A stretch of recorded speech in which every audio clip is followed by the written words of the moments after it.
Excellence, Monsieur le Président du Faso, même si nous voyons des progrès, nous avons encore 3 grandes demandes à vous faire. 1. Excellence, Monsieur le Président du Faso, nous avons entendu dire que même si la loi a ramené le mariage à 18 ans, il y a l'exception à 16 ans. Pouvez-vous leur dire de fixer ça à 18 ans sans exception si possible? Cela protégera toutes les filles contre les mariages précoces et leur permettra de rester à l'école et de vivre leur enfance. 2.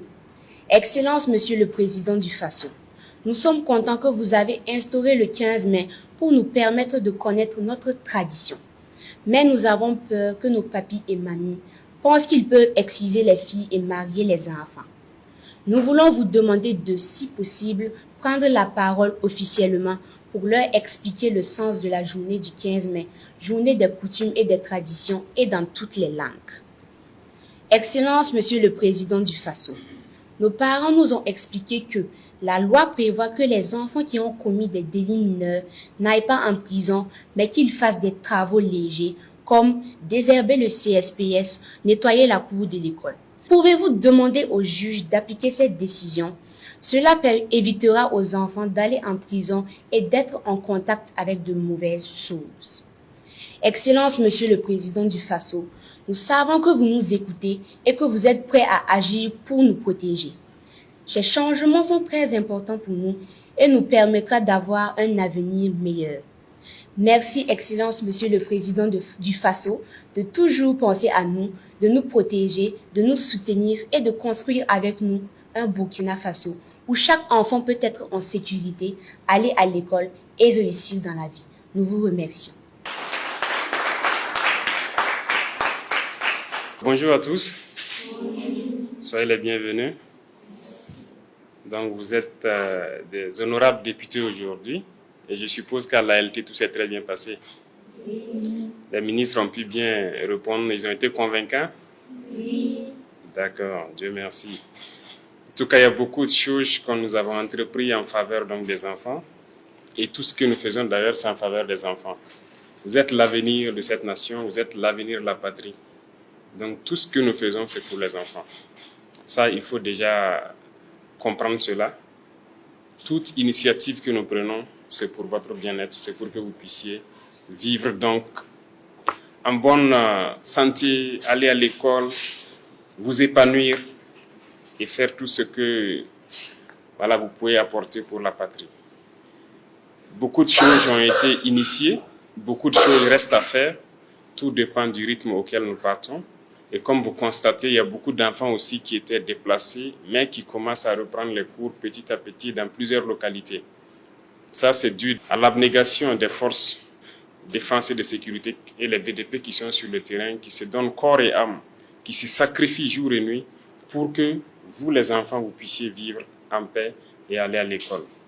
Rien qu'aujourd'hui, donc, j'apprenais dans une des régions, il y a au moins plus de 10 000 enfants qui ont repris les cours.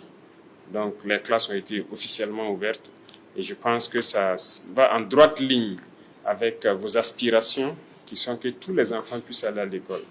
Les infrastructures éducatives sont en pleine amélioration et je pense qu'il y a beaucoup d'enfants parmi vous qui viennent de certaines régions qui ont dû voir pendant la saison pluvieuse beaucoup d'écoles qui se décoiffent et donc qui impactent négativement sur vos cours.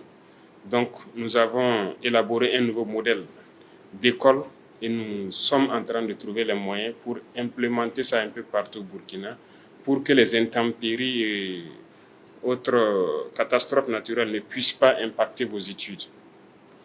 Au cours de l'année, il y a eu quelques inondations et à Bobo-Dioulasso, il y a une école où les eaux ont failli piéger des enfants. Dieu merci, les pompiers donc, ont pu rapidement intervenir. Donc tout ça nous a interpellés à réfléchir à un modèle d'école qui pourra donc permettre aux enfants d'étudier en toute sécurité et de bien étudier. Sur le volet de la santé, comme ils vous l'ont dit, c'est réel. Nous sommes en train de lancer l'hôpital mère-enfant. Rien que cette semaine, j'ai eu une petite rencontre avec quelqu'un du Bureau national des grands projets pour parler de ça. Et j'espère bien que 2025, on pourra le lancer. L'ambition, c'est que vous partez à l'école gratuitement et qu'on puisse vous soigner gratuitement. C'est notre objectif et nous travaillons à ce que cela puisse arriver. C'est notre rêve aussi comme ça. Et c'est ce pourquoi nous nous battons. Dans les mines, nous avons opté pour une technologie actuellement qui a été faite au Burkina Faso. Et donc, si vous voyez, dernièrement, dans la région du sud-ouest et avant ça, dans la zone donc, des Orgo, on a pu mettre en place ces machines-là qui permettent d'extraire l'or de façon écologique, je dirais, sans utiliser d'abord les produits chimiques qui peuvent être très dangereux et pour les enfants et pour les adultes, mais aussi qui empêchent que les enfants viennent sur la mine et faire certains travaux très pénibles. Donc nous sommes en train de développer toutes ces initiatives pour que les enfants ne se retrouvent pas sur les sites d'orpaillage à casser des pierres qui sont assez pénibles ou à inhaler des substances chimiques dangereuses. Donc nous travaillons à cela pour que, au maximum, d'ici un temps très court, nous n'entendons plus parler d'enfants sur les sites d'orpaillage. Et concernant donc certains volets que vous venez d'évoquer dans vos doléances, nous avons noté, nous allons voir, c'est le code des personnes et de la famille, le paragraphe qui traite donc de cette situation de autorisation à 16 ans. Ce n'est pas l'autorisation des parents uniquement, il y a la personne concernée. Donc on verra s'il y a lieu de réajuster pour s'adapter à ce que vous souhaitez. Mais nous souhaitons qu'à 18 ans, en tout cas, il y ait cette liberté de choisir, d'aller en union ou pas. 18 ans, on n'est plus un enfant. Et voilà pourquoi nous avons fixé l'âge à 18 ans. Mais nous allons réfléchir donc à ce paragraphe du Code des personnes et de la famille et voir ce qui peut être fait. Les autres doléances également, ce sont des doléances d'actualité. Et comme vous l'avez dit, on va voir avec les sectoriels, les départements ministériels, qu'est-ce qui peut être fait. Et je suppose que l'année prochaine, s'il plaît à Dieu, vous pourrez leur poser des questions sur un début d'exécution de ce que vous souhaitez. Et les traditions, les coutumes, ce n'est pas uniquement ce que vous avez dit. On a remarqué que beaucoup de gens peuvent confondre les choses. Mais comprenez que on continue d'éduquer, de sensibiliser et d'expliquer aux gens pourquoi ces journées. Et je pense que nous avons fait ce jour-là un tour au musée pour voir certaines valeurs culturelles qui sont propres à nous. C'était un message aussi porté à l'ensemble des acteurs pour qu'ils comprennent que ce que nous recherchons, ce sont certaines valeurs très importantes dans nos cultures que nous avons laissées tomber, mais qui pourraient être utiles pour nous. C'est ce qui doit être exprimé. Je prends un exemple. Vous voyez, il y a dans certains villages des gens qui avaient de la connaissance, des forgerons, qui arrivaient à prendre la terre et à extraire le fer. Mais aujourd'hui, est-ce qu'il y a des enfants qu'on initie à ça? Est-ce qu'il y a des jeunes qui savent le faire?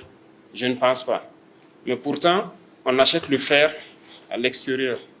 Vous comprenez? Mais pourtant, dans nos cultures, il y avait ça.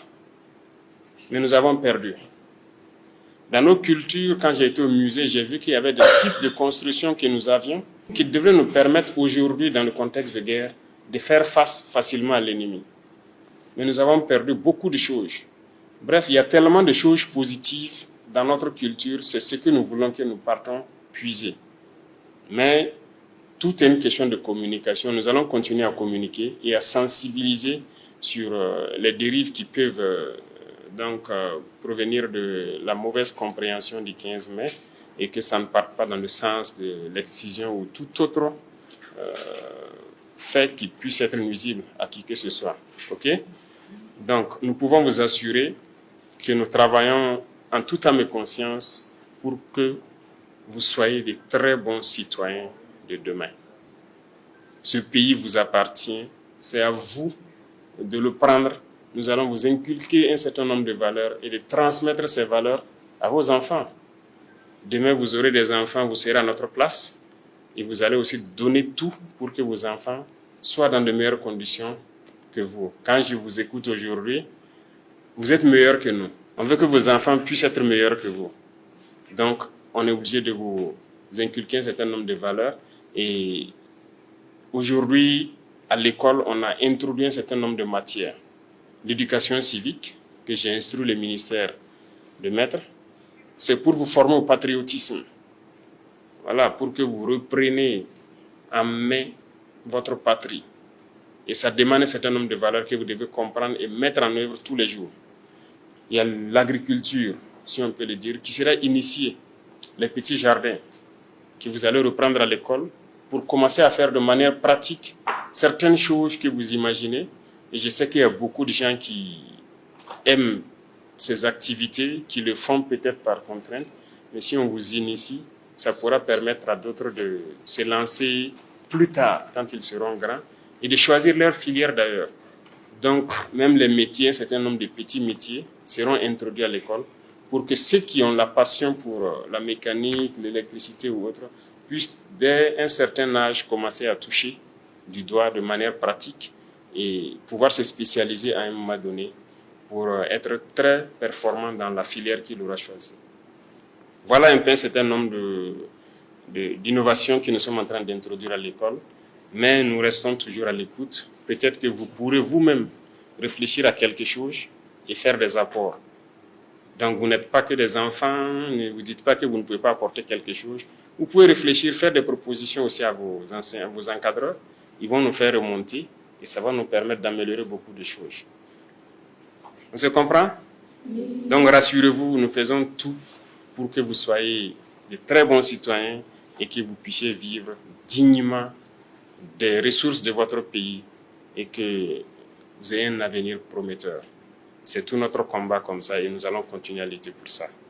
Merci beaucoup d'être passé pour me dire bonjour. Moi, je suis très content de vous recevoir. Je suis toujours très content d'être parmi les enfants. Si je pouvais passer toutes mes journées avec vous, j'allais le faire. Mais vous devez aller bosser. Moi aussi, je dois aller bosser. Mais j'espère qu'on se retrouvera très bientôt. Mais on sera toujours fiers de vous recevoir, d'échanger avec vous. Merci beaucoup à tous. Bon courage et bonne année scolaire surtout. Et que chacun ait des résultats qu'il escompte en fin d'année. Merci beaucoup à tous. Merci.